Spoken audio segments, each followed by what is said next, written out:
Well, you have many thoughts on human sexuality and kind of our evolved moral intuitions around monogamy and its alternatives.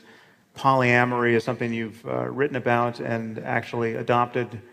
This seems like a very complicated way to live for those of us who are not part of it. So let's talk about just innovation in that sphere. Well, first we should define polyamory, but why is this just not way more trouble than it's worth? Well, it's totally worth it.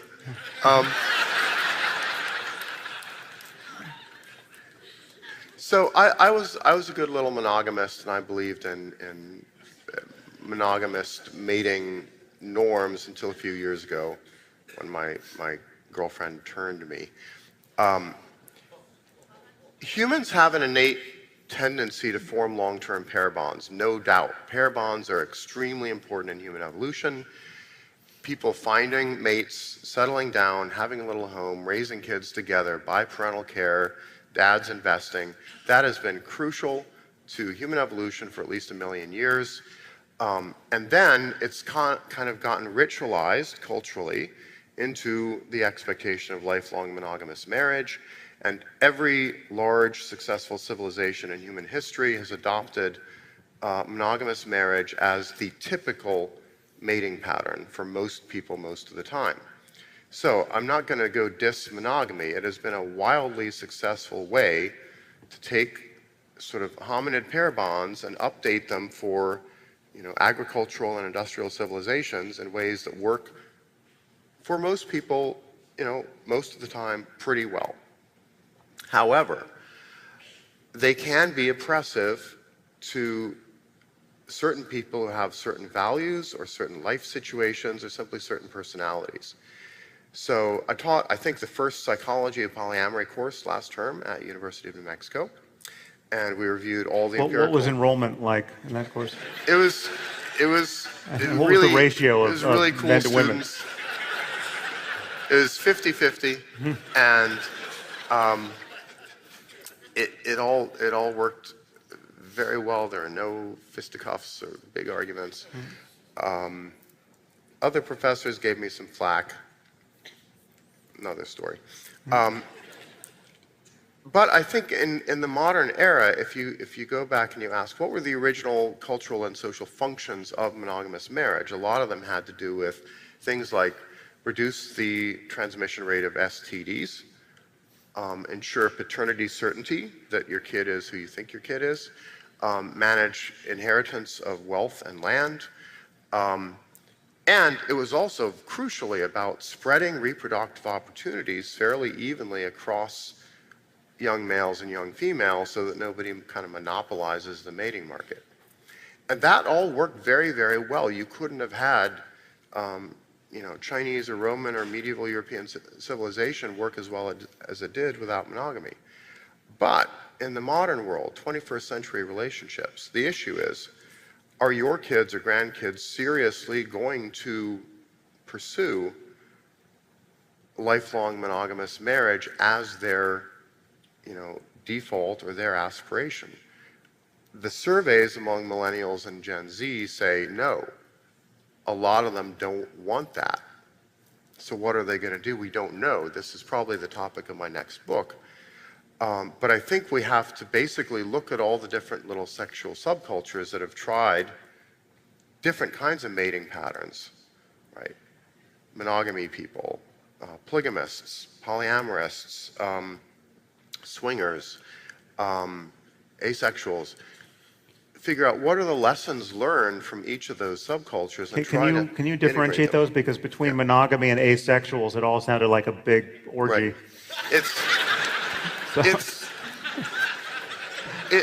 It all sounds like a big messy orgy from the outside, but from the inside, they're like, the poly people think the swingers like super conservative and like red state, and the swingers think the polyamorous people are really young and naive. And but what is the difference? So yeah, how does one know whether one is a swinger or polyamorous? if you're probably a swinger, if you're a married couple and you like to go to events where you meet other married couples and you kind of court them couple to couple, and if you get along, then you get together and you kind of swap partners temporarily for a few hours, or you hang out together for a weekend with a sexual swap, but typically not a long-term emotional connection expected to be formed, although they happen sometimes. So swinging is sort of a couple meets couple thing. Polyamory is more of a, there might be this individual, or they might be with another individual in an open relationship, and each of them will typically be dating other people with the full knowledge and consent of everyone involved. That's the crucial thing, is the honesty and the transparency. So that's kind of the poly ideal. And there are other emerging ways to do this. I think of it as a kind of Cambrian explosion of different relationship patterns, most of which will end up being dumb and fail. But the ones that don't fail, I think, will be great learning experiences for kind of updating monogamy and figuring out how to do it or something else better. So I guess it's not hard to envision the bumps in the road down that path. So how do you deal with jealousy? How do you deal with kind of an asymmetry between, you know, just how much one partner in the relationship is hooking up with other people? Yeah. And what would you, is there a sociology around this that's understood? I mean, what is the success rate or failure rate of these relationships? The success and failure rate seems kind of comparable, at least in terms of how happy people are in these relationships. Short term, we don't yet have good data on how stable are they long term. Like, if there's a couple who's about to have twins, I would not necessarily say, you guys should definitely try polyamory right now. Yeah.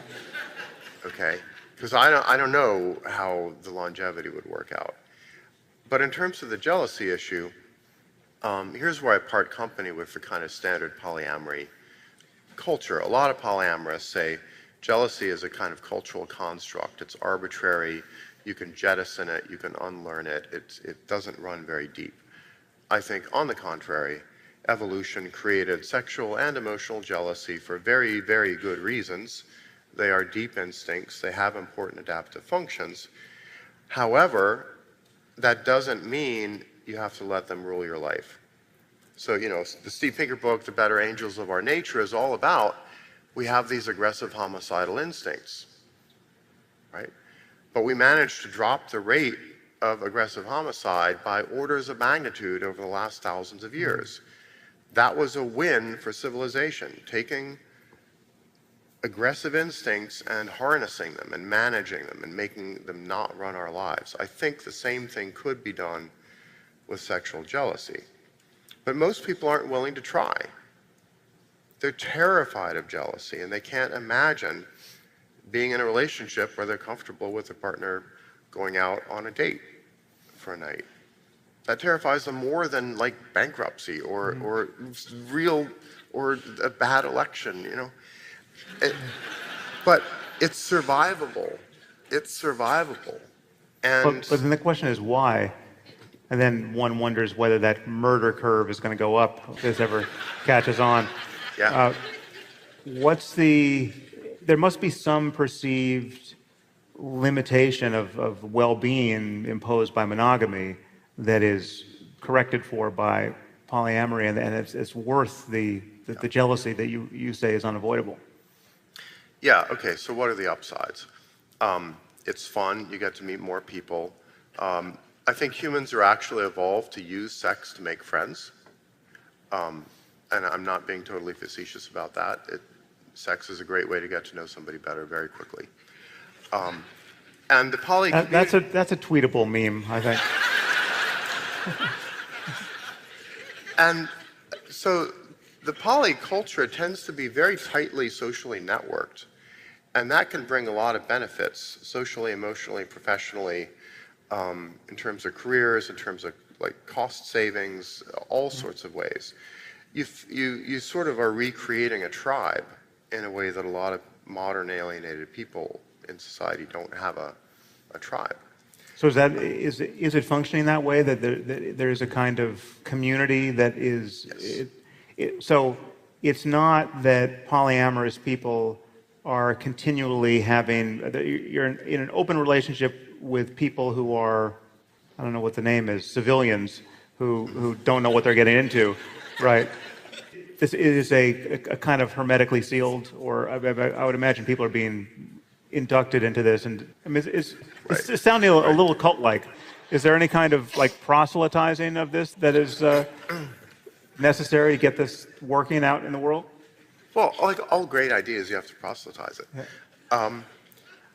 No, the crucial thing though is that everybody involved should give fully informed consent for what's happening, and you should be upfront. Like if you go on a date and you're polyamorous and you're in a relationship, you got to say, I'm in an open relationship. Right. I'm polyamorous.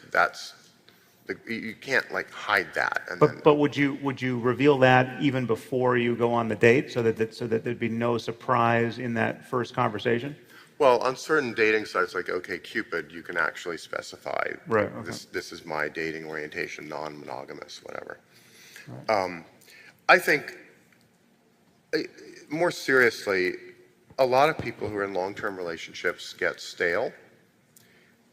Their self-image is, I don't know whether I'm an interesting person anymore. I don't know how attractive I am anymore. I don't know who I am. I don't know what my interests are. You kind of get locked into this duet with a partner, and you're just sort of out there isolated on your own without any genuine romantic or emotional engagement with anybody else. And I think for a lot of married couples, that can be extremely alienating after a while and actually increase your divorce rate. Because a lot of people feel like either I'm stuck in this, bored to tears, or we break up the relationship. There is a third alternative. You can learn more about consensual non-monogamy, openness, transparency, maybe open the relationship and try it. And it might not work, but the more you read about it, the more likely it is to work. And a lot of people might end up in a situation, I think, that Dan Savage calls monogamish, where you're kind of 90-95% monogamous, but maybe, the wife goes out on a date once a month with somebody else. And you can handle it because maybe you have a date the same time, and then you get the equity, right? There's not a mismatch. So I'm not like advocating this for everybody, but I am saying these are trends that are happening socially in America, and they are rapidly increasing. And a lot of people under 30 take these seriously as a possible way of life, and we should pay attention to it, do more research on it, think hard about it. Okay, so I just want to say the fine print here is that if that part of the conversation winds up deranging any of your lives, send all your email to Geoffrey and not to me. My polyamory syllabus is posted online. You can just read all the papers there. Get busy with that. I'm hoping my wife doesn't hear this part of the podcast.